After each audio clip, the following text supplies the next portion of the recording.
Bismillahirrahmanirrahim. Elhamdülillah ve salatu ve selamu ala Resulillah. Amma ba'd. Esselamu aleykum ve rahmetullahi ve berekatuhu.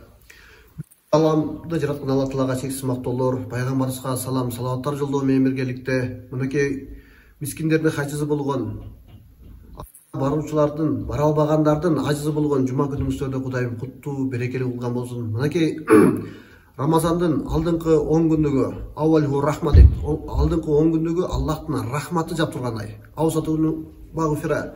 Ортадағы 10 күндігі бұл günülördü keçirүүчү, акыркы 10 күндүгү иткул менен нейрон дозоктон аман алып калуучу күндөрдө турат урматтуу жамаат. Мына ушул Рамазан айларында биз кандай гана ибадат кылбайлык, кандай гана сооптуу иштерди кылбайлык. Мына ушул эселеп сооптуу кайтарылуучу нерсе. Урматтуу жамаат, мынакей ушул Рамазан айларында жакшы иштерди кылып калайлык, жакшы ибадаттарды кылып калайлык. Уктап, жатып, же башка кылып, анда кыяматта биз сооптуу ошол уктап жүрүп алабыз. Ошол сыяктуу мына урматтуу жамаат, пайгамбар саллаллаху алейхи вассалам өзүнүн куттуу хадисинде дейт, ушул кимде ким ушул Рамазан айында мехрапка чыгып жатканда пайгамбарыбыз амин, амин, амин деп адаттан сырткары 3 жолу амин деген сөздү айтты. Ошол сахабалар сурады, я Расулуллах, эмне үчүн адаттан сырткары амин, амин, амин деп 3 жолу айттыңыз дегенде пайгамбар саллаллаху алейхи вассалам хадис айтат. Мен ушул мимарга чыгып атып бутум ойгондо Жибрил периште келип, кайсыл жерде пайгамбарыбыздын аты аталган болсо, саллаллаху алейхи вассалам, Аллахтын саламы, салаваты болсун деп айтпаган адам тумшугу менен сүдүрөлүп жерге түшсүн дегенде мен амин деп айттым. Кайсыл бир адам ата энеси болуп туруп, алардын алкыш батасын ала албаган адам ал эле тумшугу менен сүдүрөлүп түшсүн дегенде мен амин дедим дейт.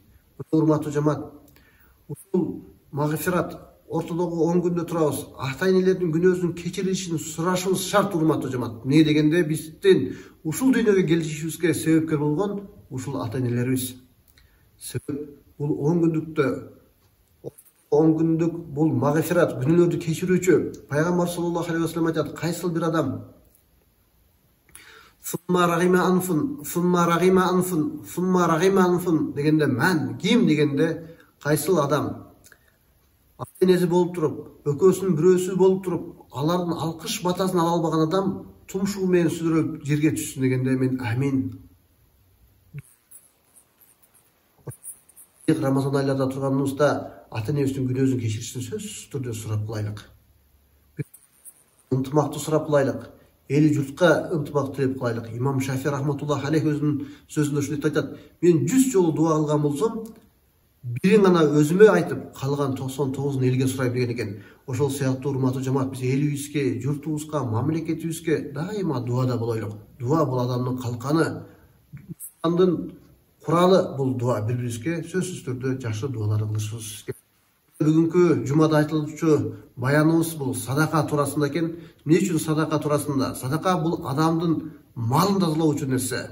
Ушул садака колунан чыккандан кийин, бул берилгенден кийин ошол адамдын мал мүлкүн тазалап калуу үчүн нерсе. Бул садаканы биз сөзмө-сөз которгондо, бул малды азайтуу эмес. Садака деген сөз малдын үстүнө мал кошуу, берекени алып келүү деген сөз. Мынакей канчалаган байларды билебиз, канчалаган малы барларды билебиз. Мынакей бир койду ошол жетим жесирге берүүдөн кысканып, бир коро коюн кашкыл жеп кеткен учурлар, сел алып кеткен учурлар, көчкү түшүп базып калган учурлар. Мынакей былтыр эле болгон окуя 114 эчкени бир учурда чалгын келип алып кеткен учурлар. Неден? Ушул бир койду аягандыктан. Садаканы айтса эле ушул мечитке алып келип берилет деген жери жок. Садаканы кимге бересиз? Ата балага бере албайт, бала атага бере албайт. Эмне себептен? Ата баланы бакканга милдеттүү, бала ата-энени бакканга милдеттүү. Ошондой эле садаканын эң жакыны, садаканы биринчи биз жакын туугандарыбыздан башташыбыз керек. Биринчи мисалы өзүбүздүн туугандарыбыз болуп туруп, кыйналган үй бүлө болуп туруп, башка алыска садаканы алып берген болсок, ал садака эмес урматтуу жамаат. Биринчи жакын туугандарыбыздан, коло коңшуларыбыздан, ошол айылыбызда эч ким жок боло болсо, анан башка жака чыгып садакабызды бергенге шарият уруксат берет. Биринчи садаканы өзүбүздөн башташыбыз керек. Ток башка бирөөдүн курсак ач болуп турган болсо, ал садакага өтпөй калат.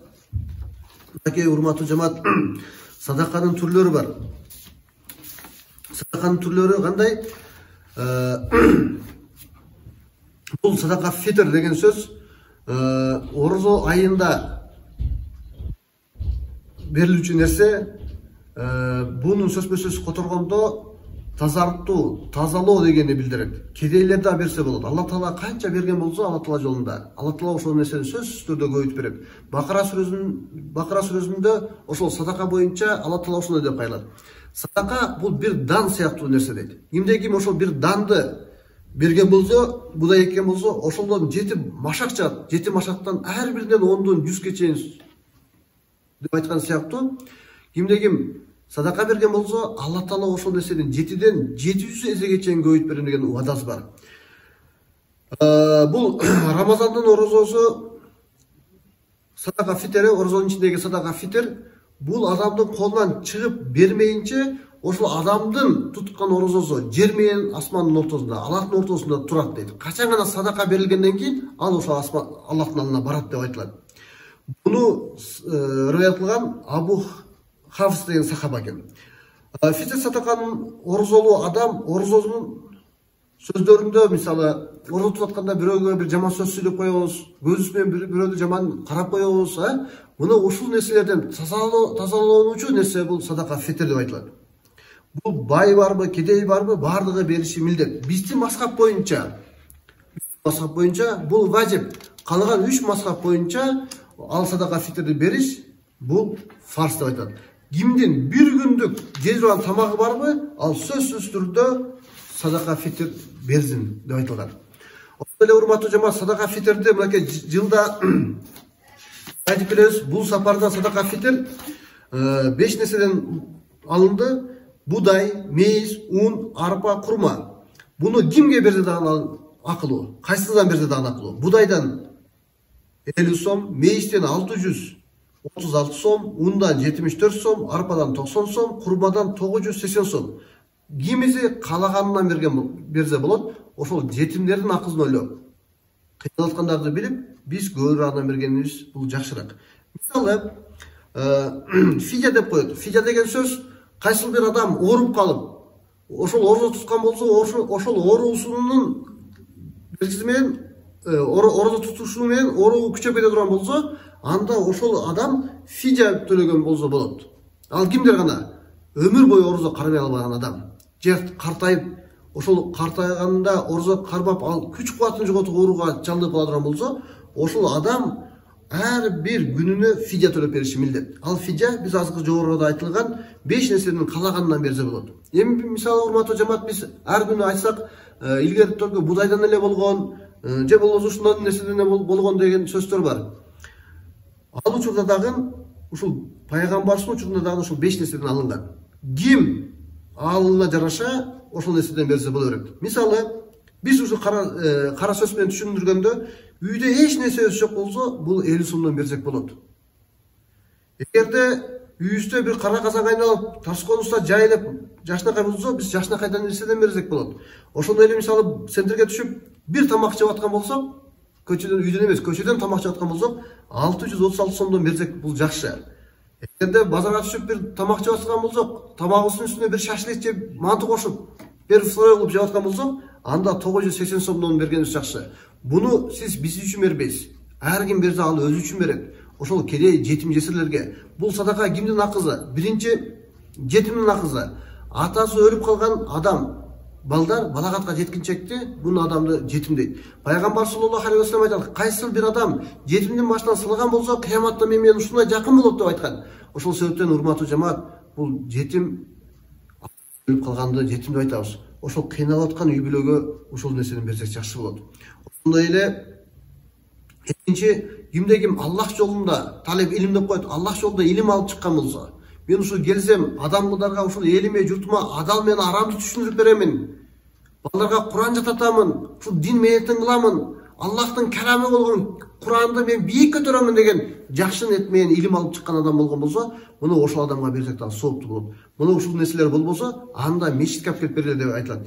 Бирок бизде ушул муфтияттын буйругу келген, ошол муфтияттын буйругу боюнча мечиттерге, алынып ким топтойт? Ошол имамдар чогултуп, ошол акчаны мечитке чогултуп, ошол айылдагы ким муктаж болгон болсо, ошол жерге бөлүп бергиле дегенбиз. Ошондой эле бул нерсе 50% мечитте, ар бир жамааттагы мечитте 50% ушул хатибатка келет да, хатибатта мисалы биз ушул жерде ким кыйналып аткан болсо ошолордун арызын алып отурабыз. Орозодон кийин ошол акчаларды бөлүп беребиз. Эми бул нерсени эмнеге мечитке алып келебиз, прямо алып келип берип койбойлу деген дагы жамааттар бар, элдер бар. Мисалы мен өзүмүн үйдө 5-6 балам болгон болсо, өзүм тууганыма алып берсем, ал эч нерсе болбойт экен да. Ал же un ала албайт, же май ала албайт, же башка нерсе ала албайт. Биз ошол мечитке чогултуп, ошол бул айт, исламдагы эң ыйык айлардын бири бул Рамазан айы. Мусулмандардын ыйык майрамы Орозо айт менен Курбан айт. Бул исламда бардыгы бирдей майрамдашы милдет болот. Ошол колунда барлар, колуна жокторго орозо фитирлерин берип, ошолордун үйүнө дагы кара казан кайнап, балдарында бир кубаныч пайда болуш керек экен. Курбан айтта кандай? Курбан айтта курбандык чалынып, ошонун этинен кыйналган жетим жесирлерге берип, ошолордун үйүнө дагы майрамдык манай берилиш керек. Бул исламдагы эң чоң майрамдардан да. Исламда 2 майрам бар, 2 майрам тең ошол жетим жесирлер, бай кедей бардыгы бирдей болуш үчүн айтылган. Мына биз ошол мечитке чогултканыбыздын себеби, ошол мечитте чогулуп, бардык жамаат чогулса, ошол ар бир айылда, ар бир көчөдө мечитибиз бар. Үй бүлөдө кыйналган, айылда кыйналган үй бүлө бар. Ошол жамаат билет. Un, май, күрүч, ошол нерсе менен бергиле деп атабыз. Неге себептен? Карзы бар адам акчалай берсек, ал карзын магазинге төлөп коюп, бала чакасына бир кубаныч тартылып албай калабызбы деген максатта биз жылда имамдар сошуна тапшырма бергенбиз. Мен бересиңер, ошол продукттардын кайра бизге фото, отчет менен бересиңер деп айтканбыз. Эми урматтуу жамаат, биз дагы мынакей муфтияттын талабына ылайык, муфтияттын буйругуна аткаруу максатында биз келерки жумада биз ушундай бир орозо баштыктарын таркатууну чечтик. Максаты кандай? Анын максаты мынакей кээ биркилерибиз ифтарлык кылабыз деп отурабыз, ифтарлык кыла албай атабыз, мынакей баардык нерсе кымбат болуп кетти. Кээ биркибиздин колубузда бар, кээ биркибиздин колубузда жок. Мына ошол себептен ушул жумада айттык, кайсыл айылда жетим болсо, же кыйналган үй бүлө болгон болсо, ошонун телефон номери менен списогун алып келгиле. Кийинки жумада ошол жумада акча чогултуп, ошолордун ар бирине бир кап un, май, күрүч, макарон, ушундай кылып колдон келишинче канча акча чогулган болсо, ошого ылайыкташтырып, ошол кыйналган жетим жесирлерге таркатабыз деген үмүттөбүз. Не себептен? Мына бир устазы менен шакирти будай аралап кетип атса, будайдын жолунун четинде бир бырышкан бут кийим туруптур. Аны шакирт алдыда устазына карап, устаз, ичине бир суу куюп койбойлукпу? Келгенде кандай акыбалда болот экенин көрөбүз. Ой, эрге барып аңдып жатып карайлык деди. Устазы шакиртине карап, экесиң, андан көрө кел, бир жакшылык кылабыз.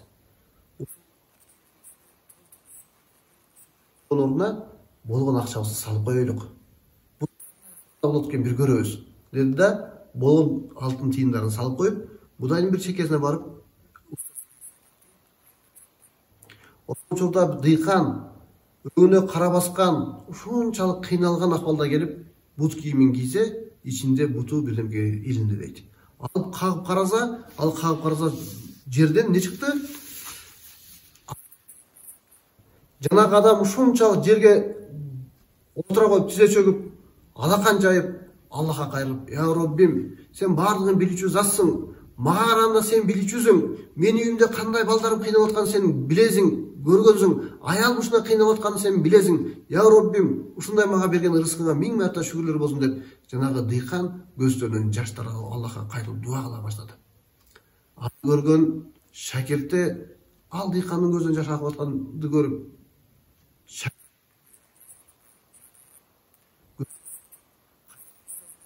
жерде карап, кайра устазына карап, деп айтты. Эгер адам болом десең, дүйнө кез деген сөз бекерден айтылган турбайбы? Азыркы күндө элибиз жанагы көрүп ушул сөздү айтат шакирти.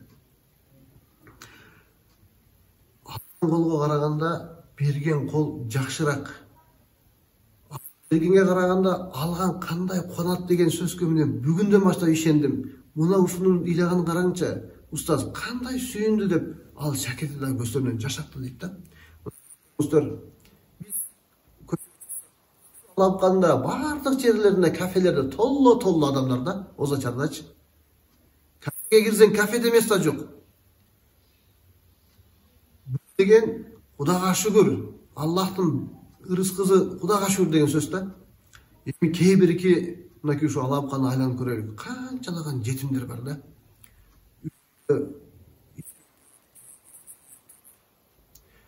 Кечке иштеп бир 100 сом тапса, ушунчалык кубанган ата эне бар. Ушу балама апарып бирдимке апарып берейин деген. Жок, кээ биркилер канча деген акчасын көчөдө чачып жүргөндөр бар. Өтөн ушул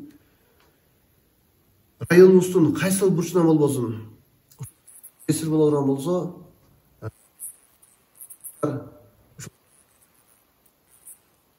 акча жок дегенде ошолордун бир батасын алайлык. İftarlık kılavuz barıp atırık. O siz iftarlıktan uşunda bir jol meyen kılıp bersek al biz bir günde jegendi oşul jetim bir ay jettir, bir juma jettir. Kançalagan kuvanычына себепкер болосуз.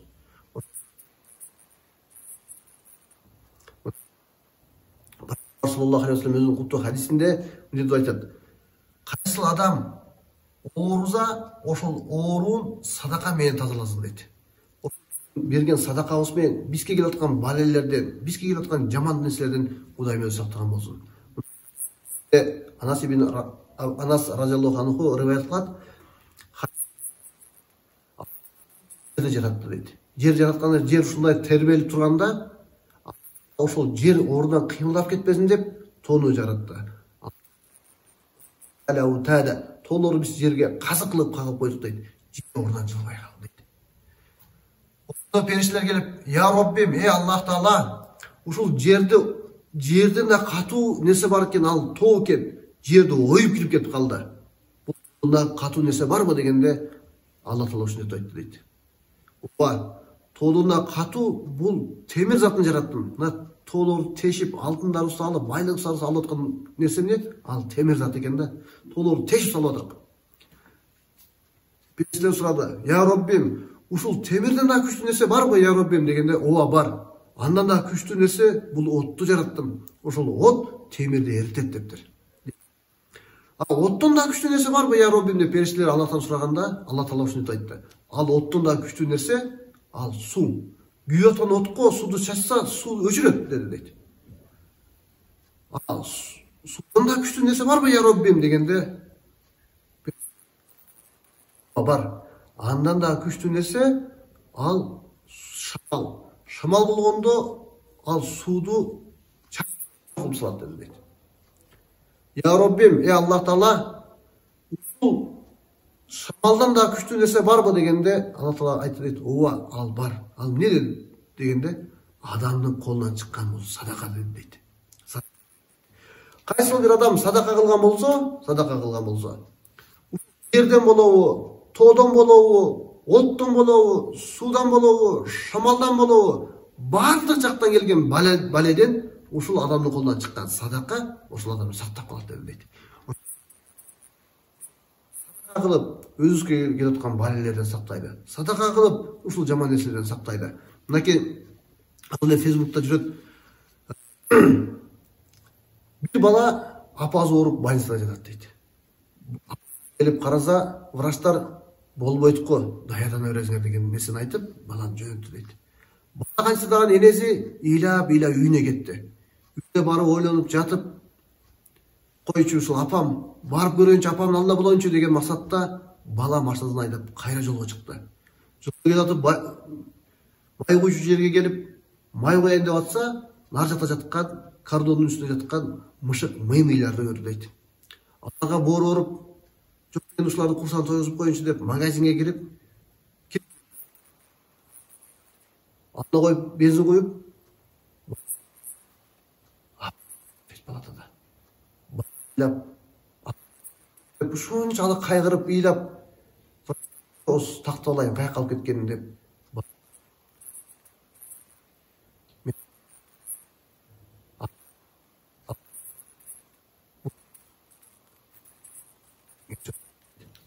келип апасынан сура дейт. Апа деп колдорун кармап, өп, апасынын түрүн көрүп ушунчалык сүйүнүп, ыйлап, колдорун кармап, кандай болду десе, билбейм балам.